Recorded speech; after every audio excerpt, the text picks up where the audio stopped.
The world of esports over the last few years has become big business. Last year, 60 million people watched the League of Legends finals. And in that league, there are people who are sponsored and make up to $5 million a year. It's big business. And with big business comes big injuries. Studying injuries in esports, we have a Brock PhD student.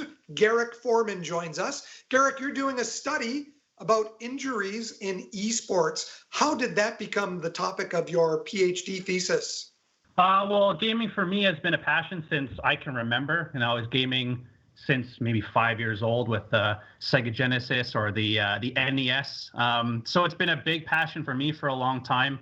And I was lucky enough to meet a great friend during my master's degree. And we kind of talked about that. And my PhD supervisor, Mike Holmes, was very receptive to the idea that we look at ergonomics and injuries in workplaces, and professional gaming has become a workplace. Lots of people don't really recognize that or appreciate that, but it's a fact now. And people are making, like you said, millions of dollars. So the research needs to be done to help them, just like the research is done for a lot of conventional sports. It's interesting, too. I have had some conversations with a local NASCAR driver, a gentleman named Stuart Friesen. And when NASCAR was off because of COVID-19, they started competing on their simulators, which is basically a video game. Really? And you'll also see that some of the big sports teams are sponsoring esports league teams as well. So as this becomes bigger, the study of the injuries and keeping the esports players healthy to play at their maximum level is very important.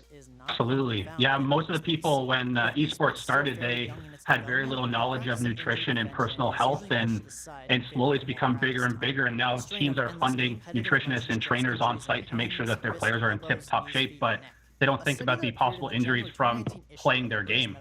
No, they're practicing for hours and hours every day, but they don't really think necessarily of the preventative measures that they could be taking. What have you found so far in your study, and how are you collecting the data?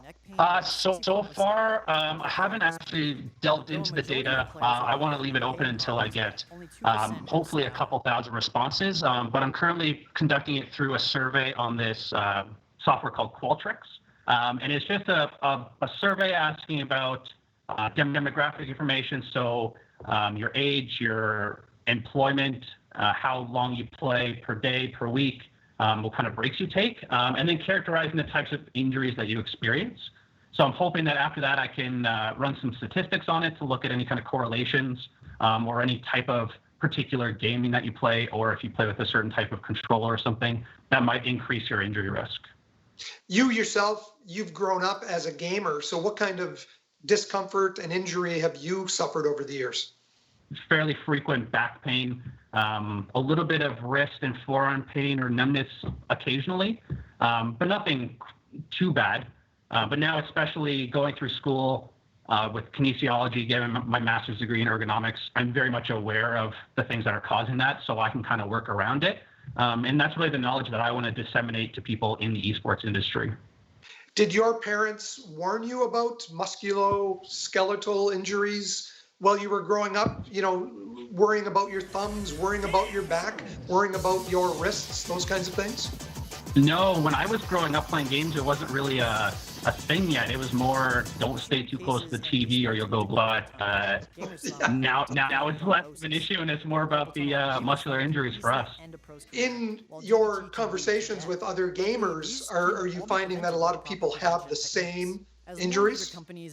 Yeah, from what I'm experiencing just anecdotally is a lot of forearm and wrist pain is common. Low back pain and neck pain are very common. Now, whether that's because of the age we live in, which is very digital and everyone's on cell phones all the time, it may be because of that rather than because of gaming specific. But if we can lead to any kind of improvement, that's my goal, and I would have achieved my goal if I can help some people.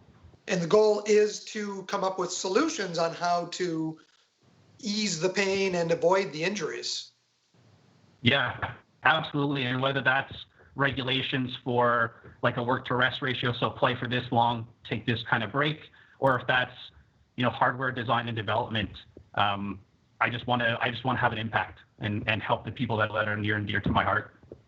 Garrick, how can someone get involved in this study, and what kind of people are you actually looking for to collect data from? Are you looking for only people who are playing a certain amount of time, or casual gamers? Who should respond to the study? So I'm looking for anyone who plays video games on a consistent basis. So that can mean every day or intermittent around throughout the week. Any level of professional. So casual, competitive, or professional gamers, I want them all. And you just have to be over 18 years of age, just because of some consent issues online. And if anybody could take the survey, you can find it on Twitter. You can find it at Holmes Lab, so that's HOLMES Lab, or you can find it at holmeslab.ca/game survey.